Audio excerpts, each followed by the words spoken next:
So let's talk about the relationship between parents, children, and the World Wide Web.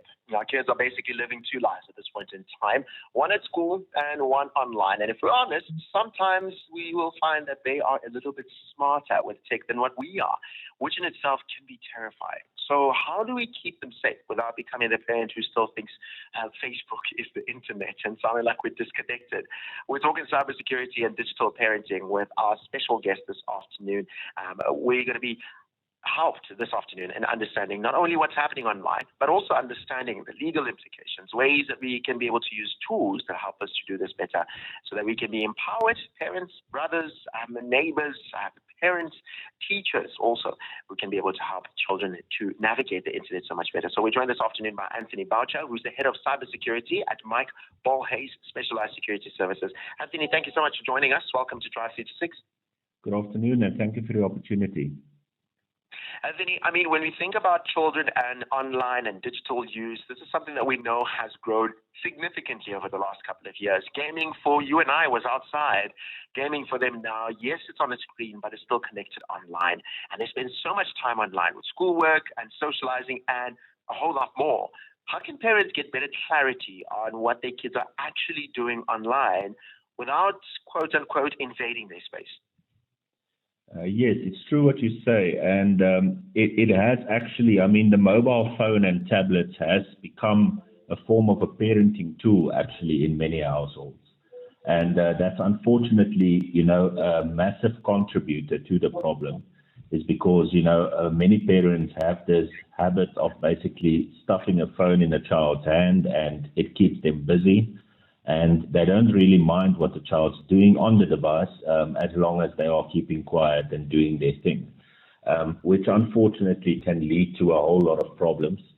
So what we do is we definitely do encourage healthy relationships between parents and their children. That's very important to have. And that will basically be online and offline.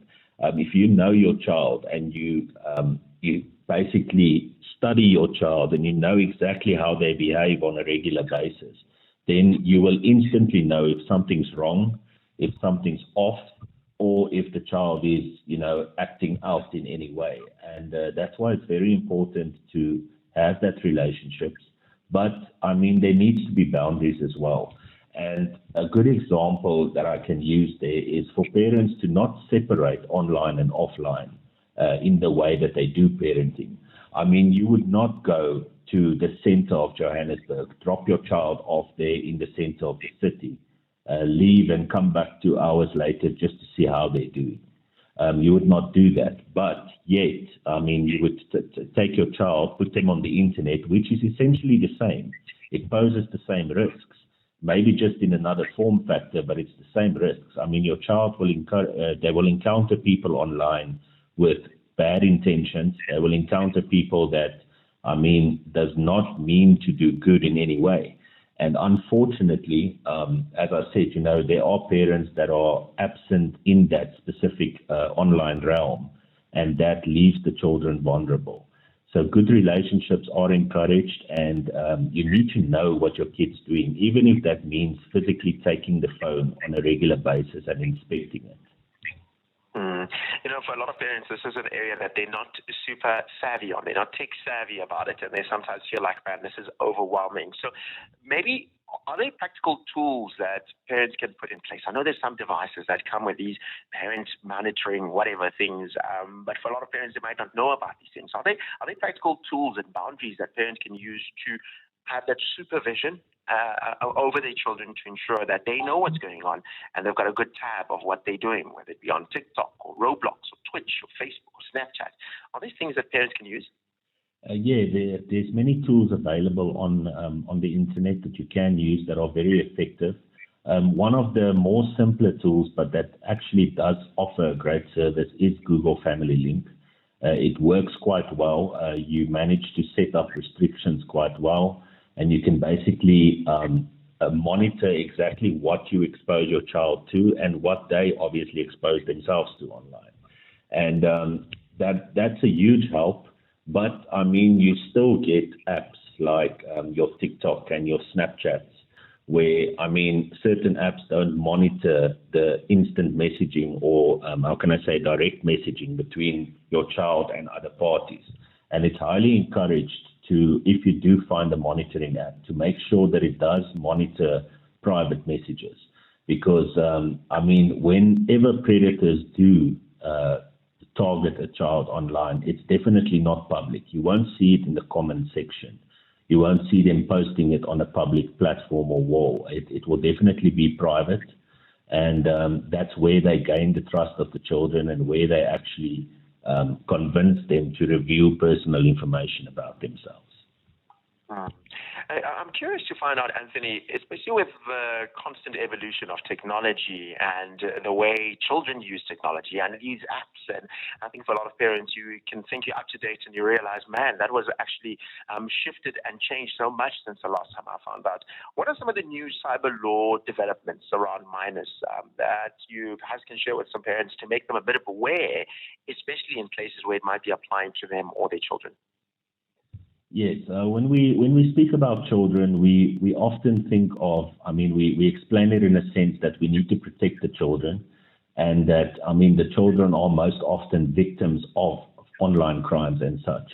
But children also engage in activities where they become the offenders of online crimes, such as online bullying, manipulation of photos. For the children, it might seem innocent and it might seem to a certain degree that it's just fun and games and such. But many of these acts that you can perform online and that children do engage in on a daily basis can actually be illegal.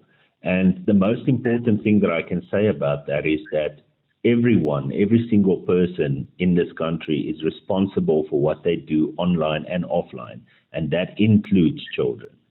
So it's very important for parents to note that and to know that if your child happens to be engaging in any form of activity online that is offensive or harmful towards others, that they can be held accountable for it and that there definitely will be penalties for that. Yeah, I'm sure. Anthony, this has been very insightful, and I think for a lot of parents it's a little bit of a wake-up call to take a note and go have a look and go have a check as to what exactly is happening on their children's phone and their understanding of what the platforms they are on, and more importantly, to be able to, if they understand better, be able to put in whatever is necessary into place to safeguard their children. So, Anthony, thank you so much for this. If parents want to get more details, are there resources? Is there a place that parents can go to go, I know nothing, and I need to figure out what to do, and I need to figure out what I'm talking about. If my child says this, I don't know if that is right or wrong. Is there a place that perhaps parents can go to be able to get some more details? Look, yes, there are many online resources that you can use to obtain information. And unfortunately and fortunately for the children, it is so that, there are many households where the 4-year-old boy can take the dad's phone and tell him more about the phone than he knows about it himself. And it is a scary situation, especially if you as a parent need to, get information as to what your child is doing and they are that good at hiding it. That's why, organizations like ourselves exist as well. And that is to basically, we don't just provide the service, we also teach and coach and assist in how to go forward and how to prevent similar events from happening in the future. So there's a lot of online resources that can be used. Google these days is very powerful.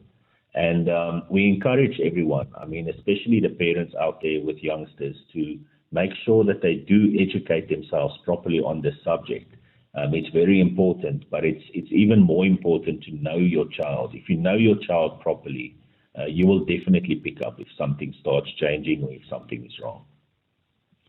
That was Anthony Boucher, Head of Cybersecurity at Mike Bolhuis, Specialized Security Service, chatting to us all things cybersecurity, especially when it comes to our children. Anthony, thank you so much for your time this afternoon. This has been very insightful. Thank you, and thank you for the opportunity. May God bless you all. Keep your security team looking sharp and professional with Kit AfriVest. Anthony, thank you so much. This has been your... I really hope that there's parents who will listen to this and thought, my goodness, I definitely needed to know this and get a wake-up call to say, what is going on my child's phone. Because I think it's so easy to just leave it and not follow up and check what's happening on your child's phone. So this has been very insightful. Thank you so much, my good sir. Thanks to you, and call us anytime if you need anything. 100%. We'll definitely do. I've got your number. We'll keep it in our registry for if you've got anything that we want to touch on that you are a subject matter expert in, and then we'll reach out to you. Perfect. Keep well. Thanks, Awesome. Likewise. Cheers. Bye. Bye.